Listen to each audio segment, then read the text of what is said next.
Kan lagi-lagi ke strategis kayak gitu.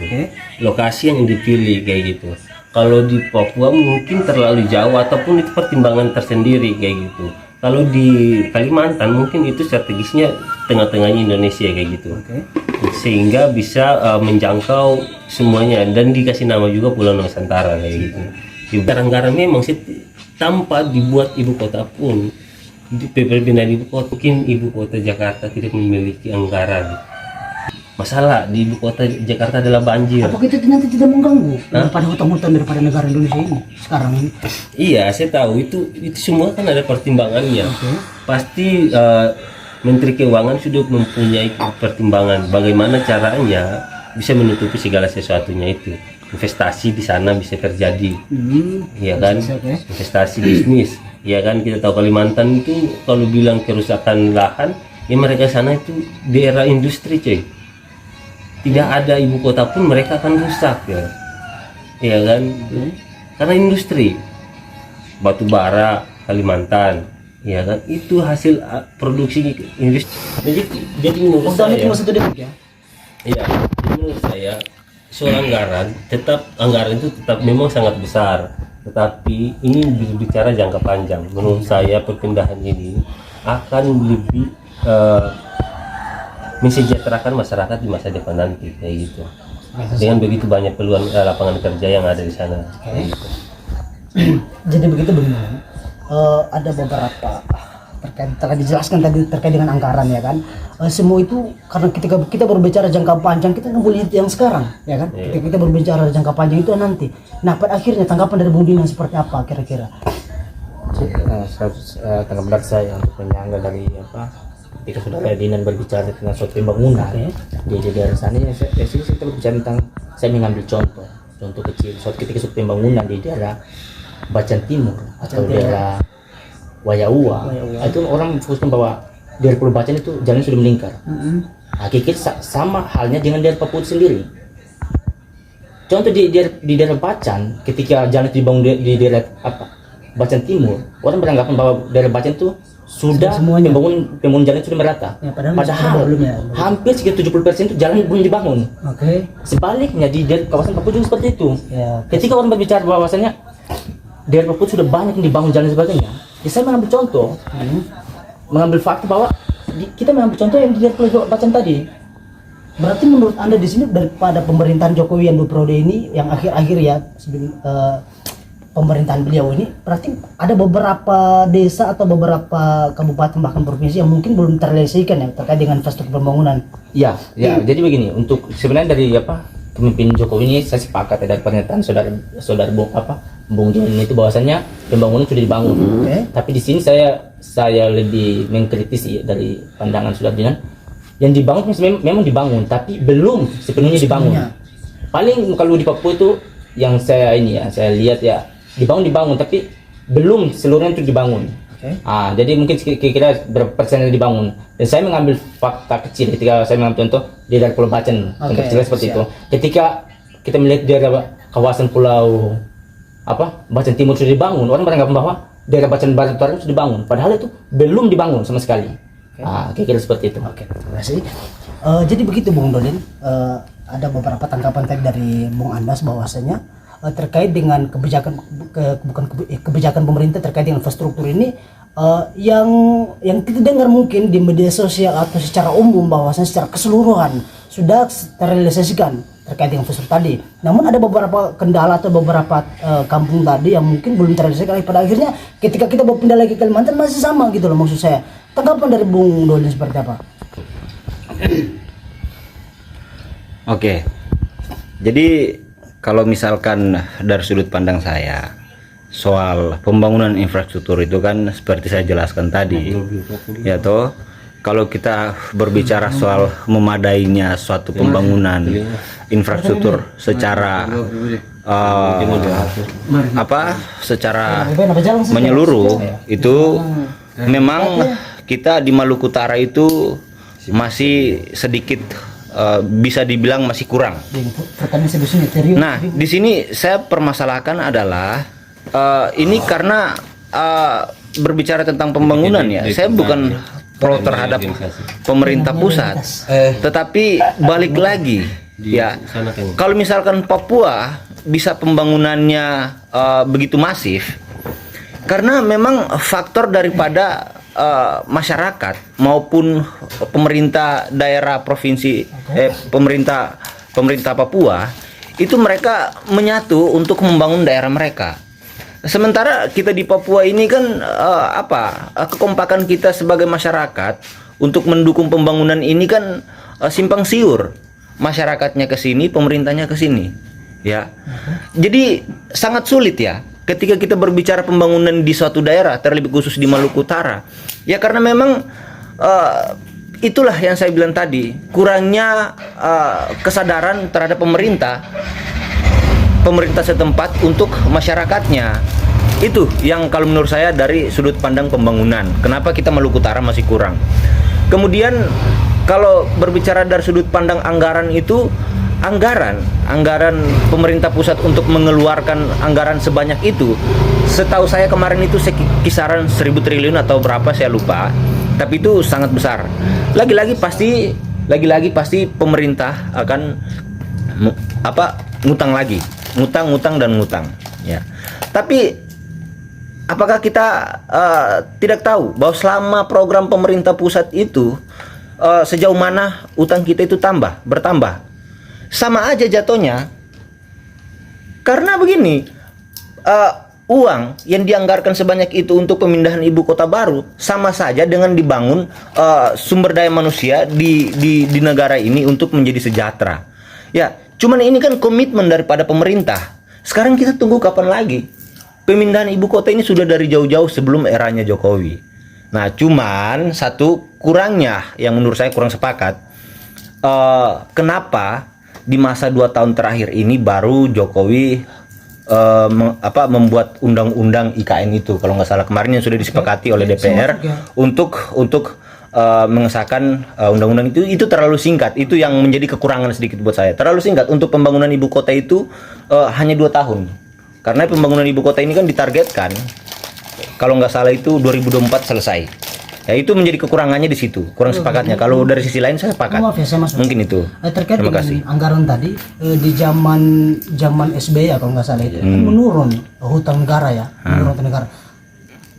Dan menurut saya kan kemarin terkait dengan pemindahan ibu kota ini kan sudah sejauh hari menginginkan pindahnya ibu kota ini.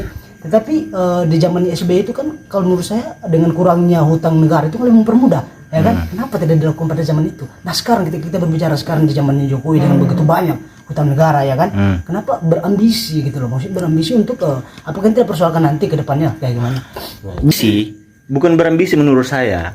Ya komitmen. Komitmen. Kalaupun waktu di era sebelumnya itu sudah ada wacana untuk membangun ibu kota baru, kenapa tidak dieksekusi? Ini karena kurangnya komitmen dari pemerintah. Ya sekarang ini baru komitmen yang dibangun. Komitmen itu yang dibangun, tapi kekurangannya ini waktunya terlalu pendek. Nah, dan akhirnya membangun banyak asumsi terhadap masyarakat bahwa ini adalah kepentingan gitu. Nah, itu tadi maksud saya bahwasanya dengan begitu terkait dengan waktu tadi yang 2 tahun ini terlalu pendek, ini terlalu sedikit bagi pemerintah untuk memindahkan ibu kota. Nah, ini mungkin sebuah alasan juga ya kan, dengan begitu banyaknya hutan ya kan, dengan begitu waktunya sangat pendek kayak begini. Kenapa gitu loh, maksudnya kenapa harus pindah? Kenapa anggaran-anggaran itu tidak dilakukan sebagai yang dimaksud tadi infrastruktur yang lain gitu, maksud Bung Andas. Untuk nanti masih detik ya. Saya tanggap sedikit. Oh silakan. Tentang pembangunan yang ya di daerah-daerah, dan itu kan maksudnya pasti yang diliput apa saja yang dibangunkan. Sedangkan yang dilihat itu kan keseluruhan daerah itu. Apa keseluruhan daerah itu sudah merasakan pembangunan itu. Ada daerah-daerah yang benar-benar belum terjangkau di ruang lingkup daerah tersebut kayak gitu. Itu yang tadi jadi fokusnya si Anda kayak gitu. Yang jadi pertanyaannya adalah pemerintah pusat akan bekerja sama dengan pemerintah daerah. Data yang dilaporkan dari pemerintah daerah ke pusat berdaerah-daerah mana saja yang jadi pertanyaannya adalah apakah yang daerah-daerah itu sudah dilaporkan ke pemerintah pusat untuk kebutuhan infrastruktur yang sangat penting itu. secara urgent kayak gitu. Jokowi membangun di Papua karena memang tidak ada jalan di sana, tidak ada jalan raya. Mereka selalu pakai udara untuk bisa mencapai ke sana, helikopter mini, iya kan, buat sampai ke sana. Jokowi terobos, mereka membongkar pakai jalan darat sehingga masyarakat bisa mengikuti jalan darat. Dan jalan-jalan yang lain pun strategis.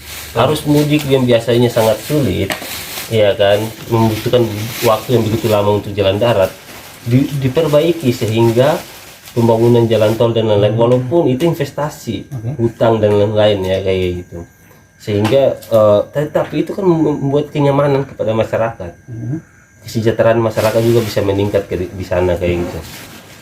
Terus tentang tadi yang Dolin bilang juga tentang apa namanya itu, apa tadi Dolin lupa lagi kita itu. Menurut kita begitu. Terus kalian kalau ngikutin tentang kasus yang baru kemarin terjadi tentang salah berbicara yang jurnalis ternama juga itu, yang dia bilang Kalimantan adalah tempat tinggal monyet, ya kan, ya kayak gitu. Siapa yang mau tinggal di sana? Yang mau tinggal di sana hanya monyet, ya kan, ya kayak gitu. Ini soal masalah ID ya kemarin ya. Itu tentang masalah ID. Itu yang jadi mungkin pertimbangan mereka untuk menolak perpindahan ibu kota. Persaingannya di sana, mereka terlalu nyaman hidup di Jakarta sehingga tidak mau berpindah tempat ke daerah yang mungkin mereka belum jangkau. Siapa yang mau tinggalin kenyamanan mereka yang di Jakarta? Mereka, satu temannya si Edi itu yang juga dia tidak, siapa yang mau pindah ke sana, sedangkan dia udah tinggal nyaman di situ kayak gitu. Nah, ini yang jadi keuntungan jika petinggi yang sekarang ini yang begitu bobrok peluang besar untuk kita, karena mereka menolak karena mereka sudah berada di zona nyaman. Oke, lagi-lagi siap. Ya selesai kan, Iya. maaf. Jadi gini Bung Satrio, sebelum Bung Dina menanggapi, saya kasih Bung Sadri dulu, setelah itu sebenarnya saya ke Bung Sadri karena ini menarik Bung Sadri. Bahwasanya tadi ada beberapa tanggapan dari Bung Dolin sama Kalau mau minta ini Bung Dina ini terkait dengan perpindahan ibu kota dari Jakarta ke Kalimantan. Bahwasanya sudah jauh-jauh hari gitu loh. Tapi baru terlihat, baru mau direncanakan baru mau diterrealisasikan di tahun ini. Di zamannya periodenya Jokowi. Akhirnya kita kembali bahwasanya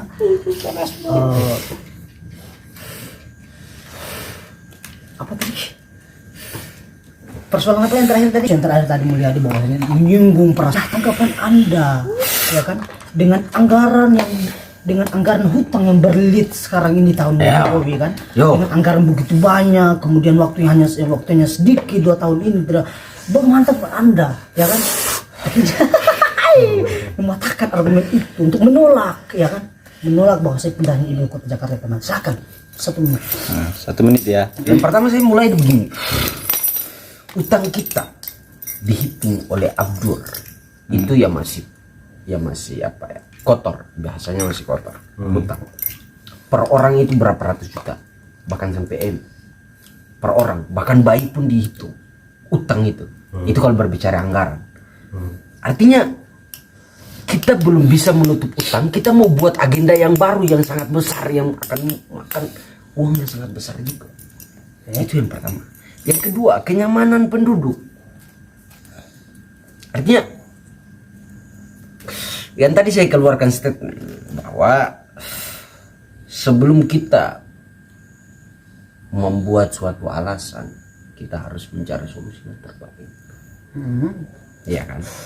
Artinya ini adalah alasan-alasan untuk memindahkan ibu kota. Tadi saya singgung juga kembali terkait dengan tujuannya mereka. Tujuannya mereka seperti apa ya? Mungkin mengenai anggaran. Kalau kalian mau saya perincikan mengenai anggaran, jabatan dan yang lainnya, itu hanya menguntungkan orang-orang ataupun individu-individu tertentu ataupun oknum-oknum itu sendiri. Jadi di sini ada mudarat dan artinya ada positif dan negatifnya. Iya kan? bahasa Latin. Yes. Kalau mudarat, kalau kita melihat positif dan negatifnya, positifnya seberapa banyak? Kalau bisa saya mengeluarkan 30% positifnya ada. Iya kan? Artinya ada perubahan-perubahan baru, revolusi. ataupun revisi-revisi daripada pemerintahan, reshuffle dan yang lainnya. Ya kan? Di sini ada keadilan untuk memimpin ataupun mendapatkan jabatan-jabatan strategis dari berbagai daerah, jangan hanya egosentris ataupun Jawa sentris yang tadinya. Itu 30%. Yang 70%-nya kemana? Hutan ditambang. Kemungkinan besar kalau kita berpikir panjang, tsunami akan terjadi, Pak. Kita menghancurkan satu daerah.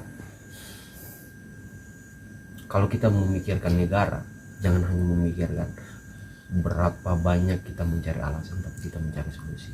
Solusinya seperti apa? Kita cari solusi di Jakarta. Kalau kita masih bisa mempertahankan di Jakarta, mengapa tidak? Mohon maaf saya masuk ya. Terkait dengan tadi Anda bilang misalnya Anda moderator apa? iya saya moderator Jadi bisa tapi menanggapi, moderator itu bisa menanggapi. mereka juga bisa mencermati. Ya pada akhirnya jadi Anda mengatakan bahwasanya bukankah itu baik ya kan untuk infrastruktur pembangunan yang ada di Kalimantan dan lain sebagainya. Yang pertama, kemudian yang kedua terkait dengan apa yang terakhir tadi? Tsunami ya? Iya, kerusakan lingkungan. Kerusakan alam. Oke, selesai waktu Anda ya. Anda jelaskan dulu ya tadi terkait dengan Saya bisa masuk. Apa yang mana? Yang mana? Saya mau menyanggah. bukankah itu membantu juga infrastruktur pembangunan yang lain? Oke. Artinya kalau kita berbicara negara berarti kita berbicara banyak orang, jangan berbicara hanya satu daerah. Yes. Iya kan? Kalau sebenarnya kalau kita berbicara mengenai perpindahan ataupun ibu kota, kita lihat dulu kedudukannya itu seperti apa. Kedudukan Jawa itu sangat-sangatlah setara, Pak. Timur Barat sudah masuk. Oke, dan Anda berbicara tentang Kedudukan. kedudukan. Kita bukan berbicara hanya satu daerah, tetapi seluruh rakyat Indonesia ya kan. Akhirnya saya masuk, ini saudara. Bukankah Jakarta ini sudah padat dengan berbagai penduduk yang kemudian datang terkait itu dengan mereka datang berbisnis dan lain sebagainya. Nah, ketika berpindahnya ke Kalimantan ini kan berarti secara tidak langsung dia akan membagi, dia akan memudahkan perjalanan daripada pemerintah nanti untuk bekerja. Ya, setelah jawab ini saya akan mempersilakan karena waktu Anda sudah selesai. Ya, karena begini, artinya ibu kota itu adalah sebuah induk industri, induk strategi, induk dari segala induk akan berduduk di situ. Kalau kita terbagi, fokus kita akan terbagi juga. Dan kalau fokus kita terbagi, otomatis pekerjaan ataupun kinerja kita akan tidak semaksimal apa yang kemudian satu fokusnya kita gitu. Hargai motor yang sepaket kalau lihat tuh. Gini Bung Dodon. Ya. Akhirnya tadi muncul statement bahwasanya 30% negatif, 70% positif, ya kan?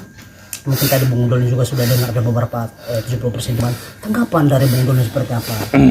Oke, saya ada beberapa kalimat yang saya tanggapi. Bahwa pertama terkait dengan pengerusakan hutan itu bisa mengakibatkan tsunami. Yang kedua, kita berbicara tentang yang sudah di ini tadi terkait dengan fokus kita ya terkait dengan pemindahan ibu kota itu. Saya menerangkan sedikit soal yang kedua tadi, bahwa fokus kita itu akan menjadi dua. Kita ambil contoh New York ya, New York. Nah, yang sekarang ibu kotanya di mana? Washington. New York, tetapi New York tetap menjadi kota administrasi negara. Maksudnya administrasi sudah pindah, tetapi dia menjadi kota yang dijuluki sebagai roda perputaran ekonomi. Sama juga dengan di Jakarta nanti. Ibu kota pindah ke Kalimantan yang disebut dengan Nusantara nanti, dia hanya berpindah, yaitu administrasi negaranya berpindah. Tetapi untuk roda perputaran ekonomi itu Jakarta akan menjadi pusat. Jakarta akan menjadi pusat. Kalimantan itu nanti akan menjadi pusat administrasi negara saja. Ya. Dan yang kedua terkait dengan tsunami tadi, ketika ada pengerusakan hutan dan segala macam karena pembangunan gedung dan segala macam itu, ya kita harus melihat dari segi geografis. Kalimantan itu adalah salah satu titik yang paling aman yang tidak pernah kena tsunami dan gempa pun tidak terlalu ini. Makanya itu kenapa ibu kota dipindah ke sana, karena makanya tadi saya bilang sudah banyak sekali pertimbangan, mulai dilihat dari sisi negatif alamnya itu pasti sudah dilihat. Kalimantan itu dia tidak ada kayak urat terus jalur tsunami itu ada di situ, dia tidak ada dari segi geografis ya. Kemudian ini benar atau tidak nanti dibenarkan, nanti kalian inilah, tapi itu menurut sepengetahuan saya. Terus yang kedua ya, soal pengerusakan hutan ya itu resiko, konsekuensi. Dan lagi pula tidak semua hutan yang akan dibabat. Tapi separuh daripada hutan itu yang dibabat, dan bisa saja kok hutan-hutan yang belum disentuh itu akan menjadi hutan lindung atau segala macam. Ya seperti yang Dinan bilang tadi, jangankan ada ibu kota baru, tetapi Kalimantan sudah tercemar oleh perusahaan-perusahaan swasta, dan itu apakah itu pengerusakan hutan atau tidak? Itu pengerusakan. Tetapi itulah ya peraturan, dan mungkin itu kebutuhan negara, ya mau apa lagi? Begini, gitu kan? Oke. Nah itu dari saya. Bentar, belum selesai, saya ingin bertanya lagi. Kan tidak mengganggu, lagi-lagi saya ini menarik dengan anggaran ya. Dengan begitu banyak tadi anggaran yang berlilit kata Bung Sadri tadi itu, tidak mengganggu itu.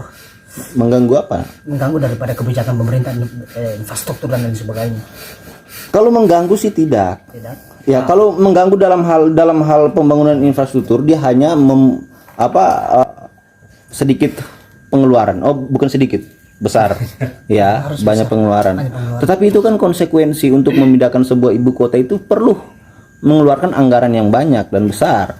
Dan kalau misalkan nanti pemindahan ibu kota itu seperti tadi yang saya bilang yang pertama, bahwa itu bisa saja mengurangi angka kemiskinan, karena seluruh masyarakat Indonesia itu ya ikut serta dalam pembangunan itu. Tidak semata-mata orang Kalimantan saja yang membangun ibu kota itu pembangunannya sangat besar. Jadi seluruh masyarakat Indonesia bisa saja untuk ikut serta dalam pembangunan hal itu. Dalam hal ini mereka bekerja gitu. Itu sisi positif dari saya gitu. Yes, terima kasih. Ini saya kira berbicara soal Bung Andas, tapi masih banyak orang yang berbicara. Akhirnya saya kembali kepada Bung Andas. Ini Bung Andas, kopi bisa ditaruh. Bung Andas telah mendengar beberapa percakapan tadi.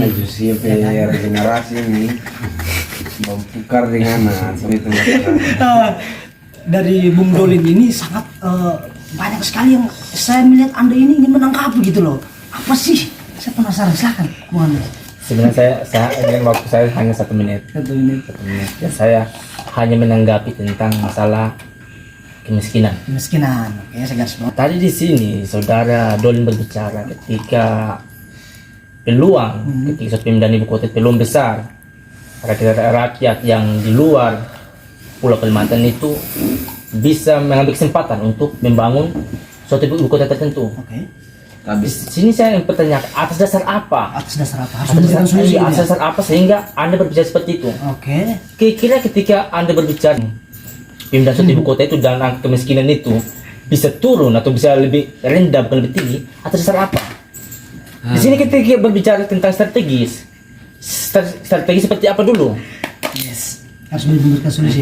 Iya, maksudnya ini kita berbicara tentang jangkauan dari daerah Nusantara itu. Kan di sini kan berbicara tentang apa untuk membangun sama-sama suatu ibu kota itu, berarti turut serta di wilayah Nusantara, pulau-pulau Indonesia itu. Harus. Di sini daerah untuk menjangkau suatu Pulau Kalimantan itu gimana gitu? Oke. Sedangkan kita jangan jauh-jauh lah di pulau yang di mana letak posisinya strategis, bisa di tengah. Sepakat. Antara Indonesia Barat dan Timur. Kayak seperti itu. Betul. Ini kita lebih melangkah lagi ke Pulau Kalimantan yang bisa kita katakan kita bisa ke barat. Udah bisa kita ke luar negeri karena yang kita sama Malaysia, Brunei, Singapura. Oh, masih dalam negeri itu Kalimantan. Iya, memang jauh. Dan kalau kita lihat perbandingan sama Indonesia Timur ke Pulau Kalimantan itu lebih dekat Kalimantan ke Indonesia Timur. Ke Singapura, Malaysia sebagainya. Atas dasar apa kita berbicara bahwasanya suatu pembangunan ini Nusantara ini untuk bisa sama-sama membangun gitu. Artinya di sini ada konspirasi yang kemudian ada konspirasi di situ. Oke, selesai ya. Iya. Kira ini menarik ya Bung Dinan. Maksudnya terkait dengan argumen beliau bahwasanya lagi-lagi berbicara tentang ada beberapa negara yang kemudian disinggung oleh Bang Bang Doni, saya lebih memperkecil lagi, jangan terlalu luar. Kita bilang kecil-kecil aja di negara kita. Saya masuk contohnya seperti Maluku Utara kita kemarin ya kan. Perpindahannya provinsi Maluku Utara Ternate yang sebelumnya akhirnya pindah ke Sufifi. Nah, kemudian kita melihat kesetaraan daripada Maluku Utara. Nah, sekarang kasus yang kemudian terjadi di Pulau Obi kan sampai sekarang Jalan Lingkar itu belum terselesaikan. Itu tak terlepas daripada sisi politik pemerintah itu. Oke? Ngiri. Oke. Kalau itu saya sepakat. Oke. Nah, tanggapan. Memang model apa kan? Seperti apa sih? 1 menit saya kesempatan. Iya, kalau pertama saya mau luruskan tentang penyertaan apa yang dikatakan sama saudara Loli. Apa yang dikatakan sama saudara Loli kalau pembangunan ibu kota di Kalimantan bisa berdampak. Jangankan tsunami, bencana alam, ya kan? Karena kalau tsunami itu kan memang di sana riwayatnya tidak, ya kan? Kalau bencana alam itu bisa aja karena kerusakan lahan, bisa ada banjir, bisa ada longsor dan lain-lain kan kayak gitu. Nah, tetapi di sini tidak semena-mena dibangun. Kita harus lihat setiap pembangunan infrastruktur itu ada perancangan di sana. Pasti ada. Iya, ada orang-orang yang bekerja di sana ikan kota. Itu ada bagiannya perancang kota kayak gitu. Jadi mereka sudah merancangkan letak-letak yang strategis untuk suatu kota itu atau daerah itu dibangun kayak gitu. Nah, seperti kayak ibu kota Jakarta. Kenapa Jakarta bisa dibangun yang begitu besar ini, tetapi terhindar dari bencana alam kayak tsunami dan lain-lain. Sedangkan Jakarta ini bisa saja seperti Banten ya kan, dekat Banten, dekat Bogor, yang punya bencana alam yang lebih nyaris sering terjadi kayak gitu. Kalau Banten tsunami ya kan, tetapi Jakarta tidak, karena itu perancang kotanya itu sudah merancangkan itu sejauh-jauh mungkin, letaknya membangun bandara dan lain-lain kayak gitu. Nah, itu yang akan mungkin dipakai rancangan kota itu untuk gimana strategisnya ibu kota itu akan dibangun. Nah, itu satu. Terus untuk tujuan politik ya kan yang sangat-sangat disayangkan, kebanyakannya itu merugikan masyarakat ya kan kayak gitu. Nah, ini kembali lagi setiap kepemimpinan berdasarkan politik di dalamnya ya kan. Kenapa pemimpin sebelumnya tidak berani mengambil tindakan untuk mengeksekusi perpindahan ibu kota? Ya menurut saya mereka mencari aman saja, tidak mau berani untuk bisa melawan pro dan kontra yang akan datang dari setiap agenda yang mereka lakukan kayak gitu. Di zamannya SBY terkenal dengan bapak demokrasi. Dia memperkenalkan demokrasi, dia menjunjung tinggi demokrasi. Oh, itu Soeharto, Pak. Oh, Soeharto bapak pembangunannya. Dia dikenal dengan bapak demokrasi kayak gitu. Nah, Itu memang hutang negara meningkat di masa jabatannya pemerintahan Jokowi. Ya kan? Di masa jabatannya SBY memang menurun hutang negara kayak gitu kan. Tetapi apa yang dilakukan? Kebijakan-kebijakan apa saja yang sudah dilakukan sama Presiden SBY masa periodenya pemerintahan SBY? Kayak gitu. Saya masuk. Banyak infrastruktur yang Saya ingin bertanya Bung Dinan, gini Bung Dinan. ya Terkait dengan ada beberapa polemik terkait dengan politik. maksudnya bertanya apa? Apakah ini tidak mengganggu pemerintah selanjutnya? Apakah ini ada bagian dari yang kemudian tadi negatifnya? Apakah ini bagian dari tujuan 3 periode gitu? Betul, sepakat.